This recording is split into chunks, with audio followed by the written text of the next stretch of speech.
রিসালাতে উল্লেখ আছে ইজ্জত ও জালাল। জালাল বলে কিছু চায়, ম্যাগাজিন চায়। হ্যাঁ। ওই লোকের না বুঝতে পারার মধ্যে আল্লাহর সত্তার এক বিশেষত্ব আছে, ওটা প্রকাশ পায়। জালাল প্রকাশিত হয়, ইজ্জত ও জালাল প্রকাশ পায়। কিন্তু ওভাবেই থাকবে, এটাও তার ইজ্জত ও জালাল দেখায়। হ্যাঁ, একদম ঠিক। আসলে আল্লাহকে জানা যায় না তো। হ্যাঁ, অবশ্যই। কিভাবে জানা যায় না ওটাই দেখায়।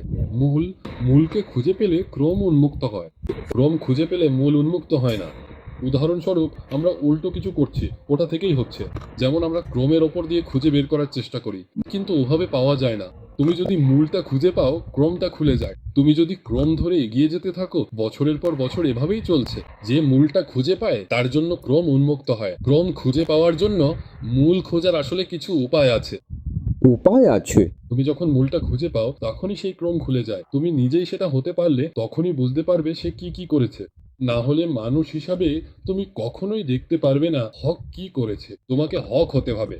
যেন কথার ছলে আমরা এভাবেই বলি, আর কোনো উপায় নেই। তখনই তুমি বুঝতে পারবে সে কি করেছে। সার কথা, ধরো একটা ফোঁটার কথা ভাবো। একটা সমুদ্র আছে, সমুদ্রে অসাধারণ এক কাজ চলছে। ফোঁটা এখানে দাঁড়িয়ে আছে। এই ফোঁটা সমুদ্রের ভেতর কি হচ্ছে, কি ঘটছে সব দেখে, কিন্তু সেটা বুঝতে পারে না। যেই মুহূর্তে সেই ফোঁটা সমুদ্র করে অস্তিত্ব বুঝবে। শেষ হয়ে যাবে, তখনই সে বুঝতে পারে কি কি হচ্ছে। দেখতে পাই কি দেখে, সে মাছ সবকিছু দেখে কিন্তু বুঝতে পারে না, কারণ তার অর্থটা সমুদ্রের ভেতরেই। বছরের পর বছর ধরে এভাবেই চলছে, এভাবেই উন্মুক্ত হচ্ছে, এবং বছরের পর বছর ধরে এভাবে উন্মুক্ত হয়নি। হ্যাঁ, সব আলিমরাও ধরো এভাবে উন্মুক্ত হয়নি, বছরের পর বছর ধরে এভাবেই। পদ্ধতি মানে এটাই। এই পুরো বিষয়টার মূল হচ্ছে ভালোবাসা। ভালোবাসা প্রেমে অতিরিক্ত না গেলে এটা উন্মুক্ত হয় না। শুরুটা ভাইদের ভালোবাসা থেকে হয়। তাই তিনি লিখেছেন, ভাইদের ভালোবাসা, রাসূলের ভালোবাসা, আল্লাহর ভালোবাসা। প্রথমে তুমি ভাইকে ভালোবাসো, তাই তো? ভালোবাসো, কিন্তু তারও একটা স্তর আছে, তারও একটা স্তর আছে। তুমি যখনই ধরে রাখো তখন সে ভাই। ঠিক আছে। নিশ্চয়ই তার সাথে সেই ভালোবাসা বাড়ানোর মাঝেও একটা সীমা আছে। সত্যি?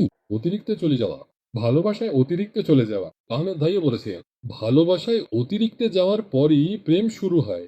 যারা ভেতরে ভেতরে ফেটে গেছে তাদের পাশে কেন এমন ঘটনা ঘটে? তুমি যেমন অদ্ভুত অদ্ভুত কথা শুনতে পাও, ধরো লোকটা সেখানে অতিরিক্ত ভালোবাসার মধ্যে ঢুকে পড়ে, তার প্রভাব তোমার উপরও পড়ে, তুমিও কিছু অনুভব করো। আমাদের মধ্যেও সেটা থাকা দরকার ছিল।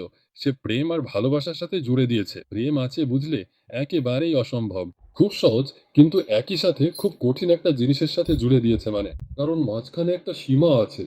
ঠিক যখন ভাবো ভালোবাসবো, তখনই কিছু একটা বাধা হয়ে দাঁড়ায়, বলে থামো, এতটুকুই যথেষ্ট। কেউ বলে এটা করো না, ওটা করো না, এইসব বলে।